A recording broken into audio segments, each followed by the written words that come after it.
me fait grand plaisir de me joindre à Émilie aujourd'hui pour passer les 30 prochaines minutes avec vous. Merci de nous accueillir dans votre écran pour vous parler des enjeux médicaux. Donc, le sujet est à point, en effet. L'objectif aujourd'hui est de vous donner des trucs et astuces pour gérer des absences pour raisons médicales. On va procéder au contexte législatif et contextuel.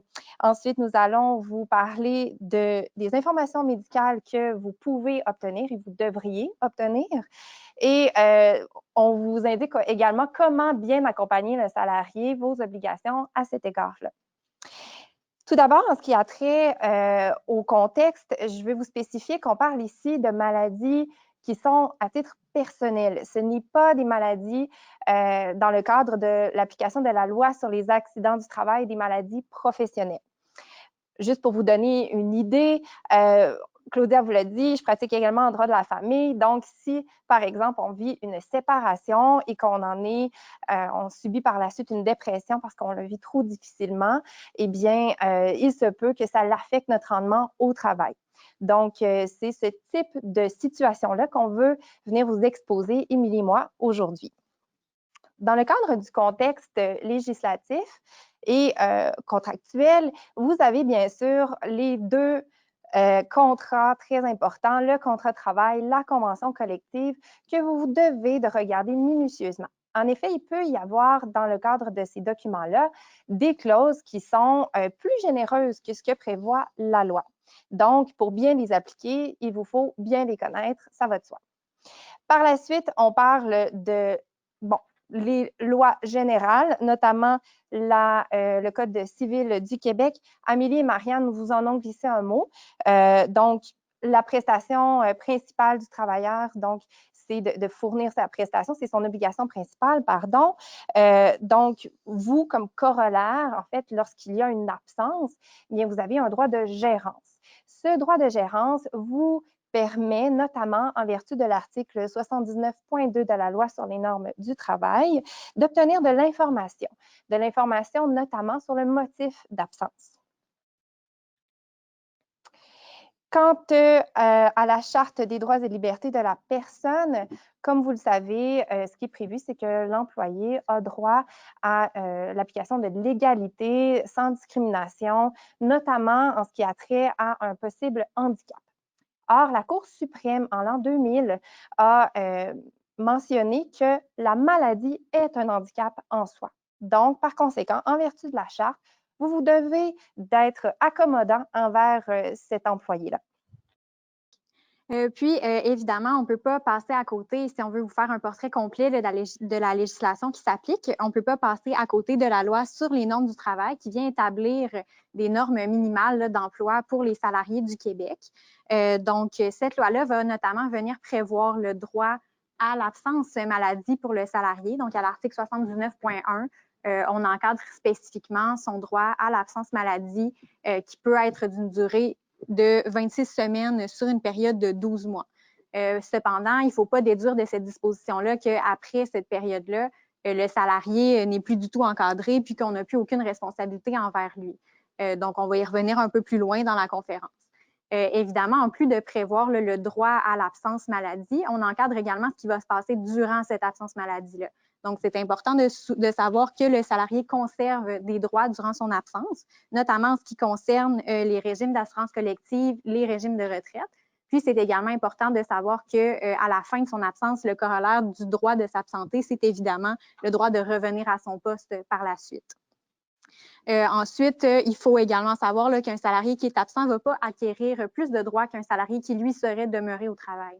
Donc, si vous prenez des décisions qui s'appliquent à l'ensemble de vos salariés, c'est évident que le salarié qui est en absence maladie ne sera malheureusement pas épargné, n'aura pas de traitement spécial.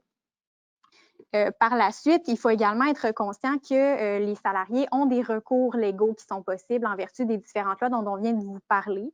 Donc, il faut garder ça en tête tout au long de votre processus de suivi administratif lorsque vous avez un salarié qui est absent. Donc, évidemment, on a un recours pour la pratique interdite sous l'article 122 de la Loi sur les normes du travail. Donc, ce recours-là vient encadrer dans la mesure où le salarié est encore dans l'exercice de son droit qui est prévu à la loi. Donc, on est encore à l'intérieur de la période de 26 semaines. cet article-là vient mettre des balises à ce que vous pouvez faire et ne pouvez pas faire.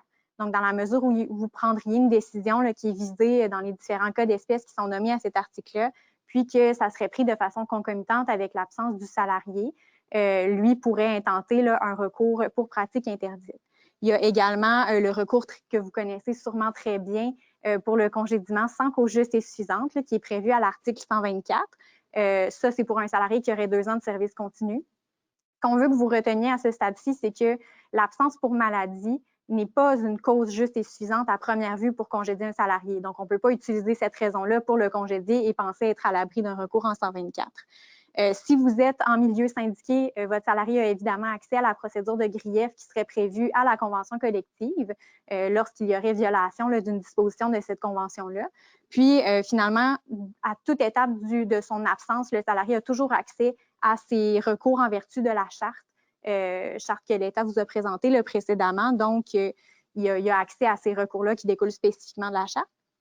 Puis, dans la mesure où on vous parle de recours, ce qui est important de garder en tête, c'est que s'il y a un recours, il y a une chance qu'on ne le gagne pas, le recours, et si on ne le gagne pas, il va avoir des conséquences. Donc, ces conséquences-là peuvent être de plusieurs natures. Par exemple, un juge administratif ou un arbitre pourrait venir annuler ou modifier la mesure ou la fin d'emploi que vous avez administrée à l'employé. Puis, il pourrait également ordonner la réintégration de ce salarié-là ainsi que le paiement d'une indemnité. Donc, ça peut être des sommes d'argent qui peuvent devenir assez importantes, tout dépendant de la trame factuelle puis de la trame temporelle. Il pourrait ordonner le paiement de certaines indemnités, il pourrait donner diverses ordonnances, prévoir des dommages, tout dépendant de la nature du comportement, même des dommages qui seraient punitifs là, si le comportement est vraiment abusif. Donc, il faut garder ça en tête que ce qu'on veut vous montrer aujourd'hui, c'est des moyens de ne pas en arriver là puis de ne pas en arriver à l'exercice de ces recours-là. Les prochaines minutes, on souhaite les passer à vous exposer pourquoi c'est important pour vous d'obtenir plus d'informations et jusqu'où vous pouvez aller en regard des informations médicales de l'employé. Parce qu'ici, il y a 2 concepts qui s'opposent, votre droit de gérance, votre droit à de l'information et bien sûr le droit à la vie privée de l'employé. Donc, tout ce qui a trait à son diagnostic, à son dossier médical est couvert par le sentiment de confidentialité, par le droit à la vie privée. Donc, on recherche ici un équilibre. Pour l'appliquer, cet équilibre, on vous demande de faire preuve de retenue. On vous propose, par exemple, de demander au médecin quelles sont les fonctions, les tâches que l'employé est capable d'exécuter, plutôt que de demander directement quel est le diagnostic précis. C'est beaucoup moins intrusif et donc c'est une belle façon d'obtenir de l'information sans toutefois effectivement être trop pointilleux, trop intrusif à ce stade-ci. La capacité d'exercer les fonctions, donc c'est ce qu'on souhaite savoir le plus possible pour aller de l'avant. Une des premières étapes d'ailleurs pour obtenir de l'information, c'est échanger avec votre employé, établir ce sentiment de confiance, de communication. Donc, le premier dialogue que vous allez obtenir, bien qu'il ne soit pas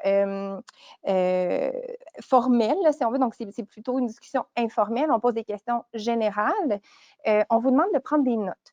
En fait, c'est un conseil à retenir tout au long de la gestion du dossier, prendre des notes détaillées que vous allez mettre dans un dossier. Et au fil du temps, vous allez voir comment le dossier se développe. Mais la première étape, celle d'établir une bonne communication, vous sera utile tout au long du dossier. Parce que nécessairement, étant donné que le dossier médical est confidentiel, c'est l'employé qui va recevoir l'information, tant de l'assureur que des médecins. Et donc, si vous avez une bonne communication, vous allez pouvoir obtenir cette même information plus facilement. Dans la mesure où cette information-là ne viendrait pas nécessairement du côté informel, puis dans la mesure où l'absence pourrait se prolonger au-delà d'une journée ou 2, de l'absence classique imprévue de tous les jours, on vous reconnaît le droit de demander un billet médical.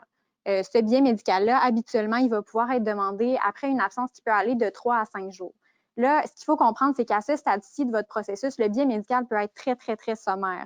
Donc, il va avoir seulement pour objectif de motiver l'absence du salarié puis de vous indiquer la date approximative prévue de son retour. Donc, on n'a pas nécessairement le droit à ce stade-ci de demander un diagnostic précis, de demander de détailler la condition médicale du salarié. Par contre, ce droit-là va naître éventuellement dans la mesure où, par exemple, vous avez un motif pourrait naître si vous avez un motif sérieux de croire qu'il y aurait abus ou si c'est un salarié qui s'absente extrêmement souvent pour des raisons un peu douteuses. Donc là, on peut avoir un motif d'investiguer plus loin. Puis la jurisprudence là, nous reconnaît le droit de demander plus d'informations à ce moment-ci. Ce droit à un complément d'information-là naît également au fur et à mesure que l'absence du salarié va se prolonger. Donc, quand on est dans une absence de quelques jours, le biais médical va être suffisant, même s'il est sommaire. Par contre, quand on tombe plus du côté de quelques semaines, quelques mois, pour vous assurer d'avoir un portrait complet, un biais sommaire ne sera pas suffisant. Donc, à ce moment-là, la jurisprudence vous reconnaît là, le droit de demander un complément d'information. Donc, la première étape de ce complément d'information, de cette demande de complément-là pourrait s'exprimer, par exemple, en demandant au salarié un biais plus précis, plus circonstancié, plus d'informations, le diagnostic et des choses comme ça. Là. Donc, de s'assurer d'avoir un portrait plus complet de la situation. Toujours dans les étapes un peu au début là, de votre processus, on vous recommande de mettre en place un cadre clair avec le salarié. Donc, de vous assurer qu'il est bien au courant de vos attentes et de préciser avec lui là, que vous vous attendez à ce qu'il vous fasse un suivi régulier de sa condition parce que c'est nécessaire à votre processus administratif. Donc, assurez-vous de planifier et de maintenir des contacts fréquents avec celui-ci sans évidemment tomber dans l'abus, mais de vous assurer d'être toujours capable d'être au courant des derniers développements de sa situation. Donc, ça va passer notamment par la transmission régulière des billets médicaux qu'il va devoir vous transmettre au fur et à mesure qu'il les obtient, au fur et à mesure que le prochain rendez-vous médical est planifié, de vous tenir au courant de ça. Ça peut également être une bonne idée d'établir un contact avec l'assureur des assurances collectives. Donc, je ne vous dis pas que ça devrait être votre seule source d'information, ce qui serait une très mauvaise idée, mais ça peut être une bonne source d'information qui peut vous donner certaines informations très utiles à votre processus. Encore une fois, on se répète, mais c'est important de garder des traces écrites, de bien documenter, garder des copies des billets médicaux, garder tout ça dans un endroit clair, bien classé, puis assurez-vous que votre processus est cohérent et régulier d'un employé à l'autre. Donc, on essaie d'uniformiser la chose pour s'assurer qu'on ne va pas en échapper. Mettez-vous des rappels, puis assurez-vous que vos employés de ressources humaines font le suivi de manière rigoureuse. La prochaine étape, habituellement, à ce stade-ci, une fois qu'on va avoir le biais médical, l'absence continue de s'étirer ou pour des raisons quelconques, on juge qu'on n'a pas encore assez d'informations, puis on a besoin de plus. Un moyen d'aller chercher cette information supplémentaire-là serait d'aller vers une expertise médicale, donc de faire rencontrer le salarié par un médecin de votre choix. Ce droit-là de faire subir une expertise médicale au salarié peut avoir été négocié puis avoir été intégré directement dans votre convention collective ou dans le contrat de travail, dans la mesure où on a un processus clair qui a déjà été établi et négocié. Donc, vous allez vous conformer aux modalités qui ont été négociées dans les délais qui ont été prévus.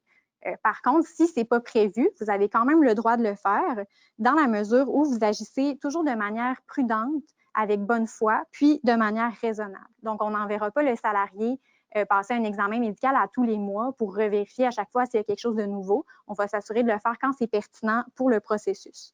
Ça ne doit pas être abusif, discriminatoire ou arbitraire parce qu'encore une fois, il faut garder en tête que le salarié, lorsqu'on l'envoie subir une expertise médicale, on porte atteinte à sa vie privée de manière assez importante. Donc, c'est pour ça qu'il faut garder quand même une petite retenue à ce niveau-là. Ça va être essentiel à ce stade-ci de donner un mandat clair à votre expert que vous allez mandater, donc de bien l'orienter dans la démarche qu'il doit effectuer. Nous, ce qu'on vous recommanderait à ce stade-là, c'est peut-être de réfléchir à la possibilité de faire rédiger ce mandat-là par un procureur. L'avantage de cette démarche-là, c'est que on va pouvoir dans le mandat, cibler, par exemple, certaines problématiques précises, transmettre de l'information ciblée à l'expert, puis l'orienter peut-être dans sa démarche vers certaines problématiques qu'on veut qu'il investigue. Par contre, on peut vouloir, à ce moment-là, restreindre un peu l'accès du salarié à ce mandat-là. Si on donne beaucoup d'informations, qu'on l'oriente beaucoup, on pourrait vouloir éviter qu'il ait accès à tous les détails de notre demande. Quand vous faites transmettre cette demande-là par un procureur, l'avantage que ça a, c'est que ça tombe sous le coup du secret professionnel de l'avocat. Donc, ça vient restreindre dans le futur qui pourrait consulter ce mandat-là, puis dans quelle mesure. Donc, c'est un conseil intéressant qu'on vous donne. Également,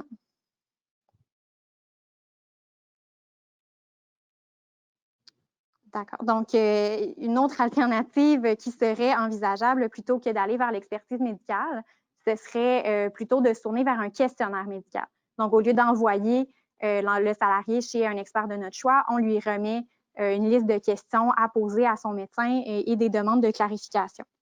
On doit quand même garder en tête la même notion de motif légitime et sérieux d'aller vers une démarche comme ça. On doit avoir des raisons de vouloir investiguer plus loin, puis ces raisons-là doivent être sérieuses. Là. Puis, on va se tourner seulement vers une recherche des renseignements qui sont nécessaires et pertinents à votre démarche. Donc, on n'ira pas avec un questionnaire médical qui nous donnerait un accès illimité et incontrôlable là, au dossier médical de l'employé. On va se limiter à ce qui est à ne pas dépasser les bornes de ce qui est pertinent. Donc, on va rester dans le cadre de la relation de travail. On va rester dans ce qui est pertinent pour la capacité du salarié d'exercer ses fonctions. Puis, je vais vous donner un petit exemple rapidement dans une décision que j'ai lue récemment dans laquelle on demandait un questionnaire médical. L'employeur avait prévu un questionnaire là, qui était extrêmement large.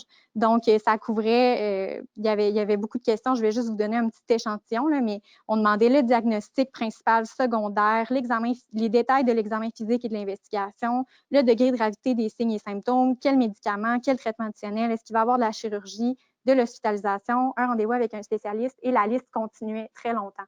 Donc, vous comprenez que, évidemment, le niveau d'intrusion était beaucoup trop grand et que ce questionnaire-là a été jugé abusif par les tribunaux. On va essayer de rester vers quelque chose qui est plus ciblé, qui est plus circonscrit vers l'information dont on a réellement besoin. Pourquoi on met tant d'emphase sur le fait de vous constituer un bon dossier? C'est notamment parce qu'en vertu de la charte québécoise dont il a été question plus tôt, vous avez le fardeau sur vos épaules en tant qu'employeur de démontrer que vos prises de décision sont faites suivant le plus possible le maintien d'un bon lien avec l'employé et du maintien de son lien d'emploi. Donc, si vous en venez à l'éventualité de mettre fin à cet emploi, il faut démontrer que vous avez accommodé au maximum et que votre prise de décision n'est pas arbitraire, discrétionnaire ou même abusive. Donc, dans l'évaluation des accommodements, on ne demande pas, par exemple, que vous alliez au-delà de ce qui est donc excessif. On va parler alors d'une limite de contrainte excessive plus particulièrement. Dans un tel contexte d'invalidité, ce qu'on demande, en fait, l'évaluation qui doit se faire pour savoir si on est en présence d'une contrainte excessive, c'est si deux conditions sont remplies, à savoir un absentéisme chronique excessif. On parle alors de plus ou moins 40 d'absence. Ça peut être de 35 à 45 et plus. Donc, si on rencontre, premièrement, cette condition. Et la seconde, si on est en présence d'une reprise possible au travail de l'employé dans un délai raisonnable. En fait, tout ça pour vérifier, donc, est-ce que l'employeur a bien pris sa décision? Encore une fois, je répète, ça va être basé sur les rapports médicaux, sur ce qu'on va avoir obtenu comme information de la part des spécialistes. Et par la suite, on vérifie qu'est-ce que l'employeur a fait à partir de ces informations-là. Puis là, on vous donne depuis tantôt beaucoup de trucs, beaucoup de petites astuces, d'informations à aller chercher. On vous parle du fardeau de preuves éventuel que vous pourriez avoir à remplir. Mais on comprend que peut-être que la question que vous pouvez vous poser en ce moment, c'est qu'est-ce que je fais si je suis face à un salarié qui ne collabore pas? Donc, j'ai un salarié à qui je demande de se présenter à des expertises, il n'y va pas. J'ai un salarié à qui je demande des billets médicaux, il ne me les transmet pas. Qu'est-ce qu'on fait avec ça? Donc, ce qu'il faut savoir à ce stade-ci, c'est que dans la mesure où votre demande est légitime, le corollaire là, de votre droit de demander de l'information supplémentaire aux salariés puis du droit de vous informer, d'avoir un suivi médical, c'est que le salarié collabore à ce processus-là. Donc, on s'attend évidemment à ce que, dans le respect là, de votre droit de gestion, que le salarié se soumette à la plupart des demandes, quitte à les contester par après s'il juge que la demande n'était pas légitime. Mais à première vue, le salarié doit collaborer avec vous là, dans le cadre de ces démarches-là. Par exemple, si vous faites une demande légitime que l'employé soumette à un examen médical et qu'il n'y va pas, il pourrait y avoir un processus disciplinaire là, qui pourrait être engagé de votre côté. Parce qu'on se rappelle que pour l'instant, on vous parlait principalement d'un processus qui était de nature administrative. Donc, on n'a rien à reprocher aux salariés, c'est juste que sa situation nous cause des contraintes, des inconvénients. Là, on tomberait plus du côté du disciplinaire, dans la mesure où là, c'est le salarié qui fait preuve d'insubordination en ne répondant pas aux demandes de l'employeur. Dans la mesure où on tombe du côté disciplinaire, il faut faire attention à la progression. Donc, il faut s'assurer de ne pas nécessairement se diriger tout de suite vers une mesure qui serait très, très sévère. Donc, on peut réitérer les demandes, voir si peut-être que le salarié avait une raison là, de ne pas se conformer. Donc, allez-y progressivement, investiguez le pourquoi. Puis, si jamais ça ne fonctionne toujours pas, bien là, dirigez-vous vers des sanctions qui vont être de plus en plus sévères. Là. Donc, il faut vous assurer que vous êtes en mesure d'avoir l'information dont vous avez besoin. Ensuite, en ce qui concerne le devoir d'accompagnement du salarié, votre obligation dont l'État vous mentionnait, d'accompagner le salarié pendant ce processus-là, c'est évident là, que ce processus-là n'est pas sans limite. Donc, on va vous présenter un peu jusqu'où vous devez aller dans le cadre de cet accompagnement-là. Habituellement, le premier pas du salarié vers un retour au travail, ça va être par l'entremise d'un retour progressif. Donc, sur un billet de médecin ou à sa demande, il va demander d'avoir accès à un retour progressif parce que sa condition ne lui permet pas d'être 100% de retour, mais lui permettrait d'être un petit peu de retour. Donc, il y a certaines conventions collectives puis certains contrats de travail qui viennent prévoir spécifiquement le droit au retour au travail. Dans le cas où c'est prévu, bien évidemment, on vous recommande encore une fois de suivre le processus qui a été négocié. Il y a des balises qui ont été fixées. On reste à l'intérieur de ces balises-là, puis on accommode du mieux qu'on peut. Lorsque ce n'est pas prévu à la convention ou dans le contrat de travail, on va devoir procéder à une évaluation individuelle du cas de chaque salarié. Donc, on va devoir individualiser le processus pour tenter de trouver qu'est-ce qu'on pourrait faire et est-ce que le retour progressif serait une option valable pour ce salarié-là en particulier. Donc, vous comprenez qu'à cette étape-ci, on entre dans le concept de l'accommodement raisonnable qui était mentionné brièvement par l'État tantôt. Donc, il faut essayer de trouver un accommodement raisonnable dans les limites de la contrainte excessive. Donc, évidemment, vous n'êtes pas tenu d'accommoder sans limite.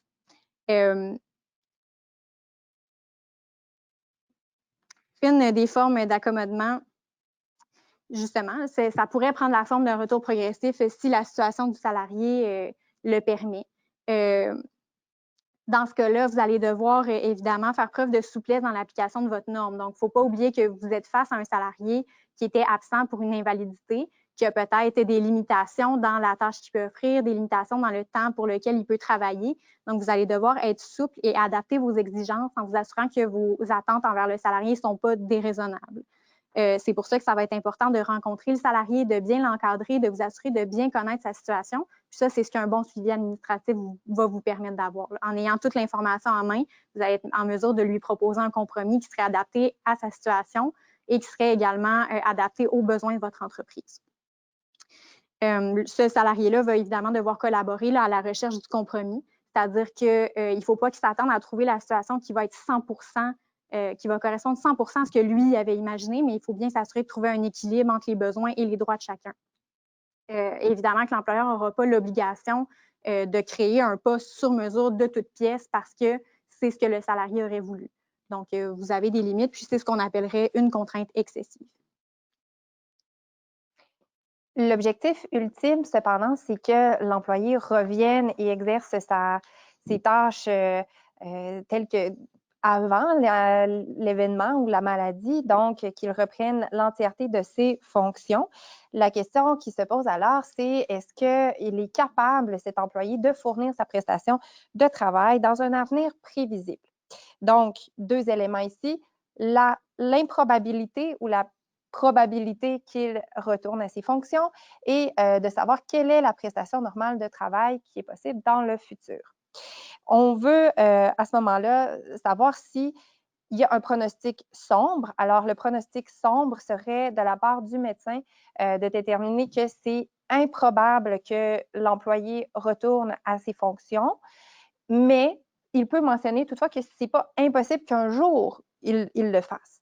Dans ces circonstances-là, vous avez quand même atteint le critère nécessaire de dire, bien, dans un avenir raisonnablement prévisible, ce n'est pas probable. Alors, on applique vraiment le concept de balance des probabilités et à ce moment-là, il pourrait être question d'une fin d'emploi pour raison administrative. Si vous êtes en présence d'une clause dans le cadre d'un contrat de travail ou dans une convention collective qui mentionne de manière contractuelle à l'avance qu'au terme de X nombre de semaines ou mois, d'absence, l'employeur peut mettre fin à l'emploi. On vous met en garde là, vraiment de ne pas appliquer cette clause-là sans prendre l'information ou le contexte de l'employé. Donc, il y a toujours une contextualisation à faire et ce n'est pas parce qu'on a la présence d'une telle clause qu'il faut automatiquement agir au terme du délai qui est mentionné, même si ça a été entendu, négocié entre les parties, etc. Par contre, ce type de clause pourra être pris en compte dans l'analyse, tout simplement dans le cadre de la détermination que les parties ont au préalable déterminé qu'après telle durée, ce serait prévisible que l'employeur mette fin au travail de l'employé. Mais sans plus, je répète, ce n'est pas une clause qui doit s'appliquer de manière automatique.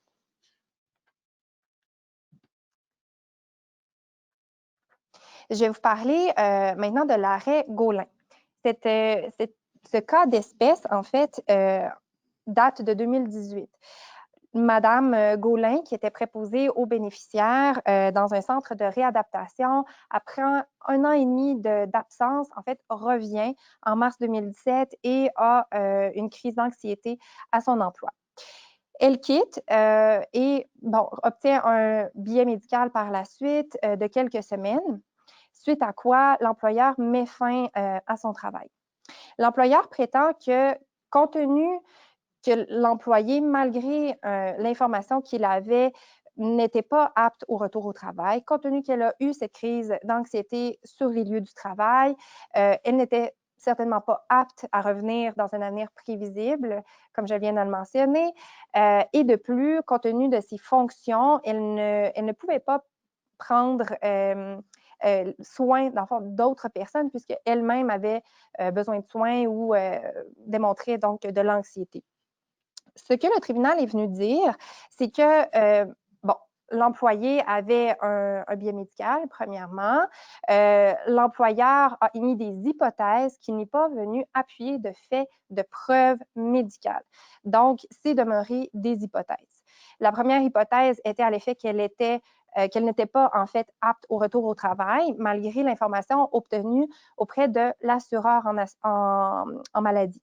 Donc, effectivement, l'assureur avait prévu la fin des prestations, mais l'employeur, lui, n'est pas allé au-delà de cette information-là, n'est pas allé vérifier les rapports médicaux, n'est pas allé s'informer finalement du réel état médical de l'employé et a pris pour avérer cette information et agit juste là-dessus, ce qui est une information obtenue auprès d'un tiers, finalement, qui n'est pas assez solide. Puis, Émilie vous a bien mis en garde de ne pas prendre seulement cette information-là pour rendre vos décisions.